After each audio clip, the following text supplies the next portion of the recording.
Quelle entrée de Désiré Doué. Vraiment magnifique entrée de Désiré Doué. Très dangereux au niveau des dribbles, des frappes exceptionnelles qui malheureusement pas cadrées, qui passent vraiment à deux doigts à chaque fois. Il a été très très remuant. Et moi je milite, comme je vous disais lors de la dernière vidéo, pour que ce mec-là soit titulaire à la place de Barcola. Ce petit extrait date du match face à Liverpool, où je parlais de Désiré Doué, qui devait être titulaire. Finalement, c'est fait.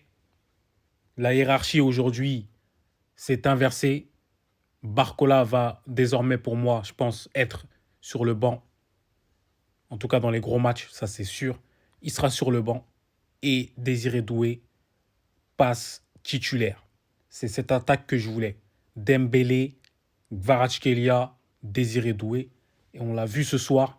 C'est très impactant. C'est très dangereux. Les trois permutes. C'est vraiment très intéressant. Et puis Désiré Doué, c'est un jeune qui a énormément de caractère. Beaucoup de caractère. Beaucoup d'audace. Il ose. Le but qu'il met aujourd'hui, c'est exceptionnel. Enroulé en pleine lucarne. Voilà.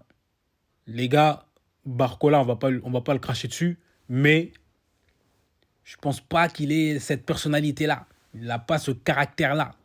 Voilà, Désiré Doué est plus jeune. Mais il a plus ce mordant, cette envie-là. Donc voilà, pour moi, Désiré Doué, ça y est. Là, il est vraiment, vraiment lancé. C'est fini, les gars. Là, c'est fini. Sinon, dans l'ensemble, le PSG a fait un match assez maîtrisé. 75% de possession, 29 tirs cadrés. 29 tirs, pardon, 11 cadrés.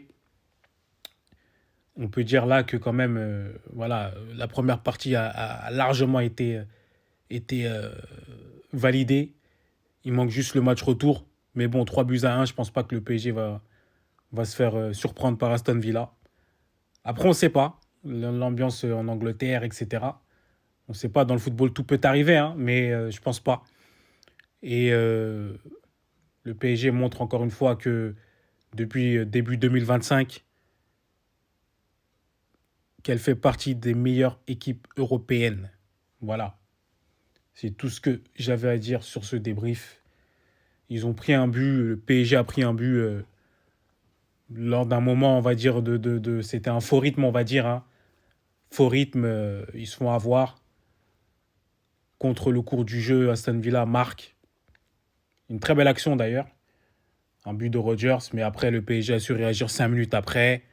Et puis, au retour de la mi-temps, ils ont crucifié Aston Villa. Un coup derrière la tête et à la fin du match, Nuno Mendes qui marque dans le temps additionnel. Donc voilà, rendez-vous demain les gars, Lyon-Manchester United. Live d'avant-match, débrief d'après-match. Et puis voilà, restez connectés, partagez, likez. On est là, on reste ensemble les gars.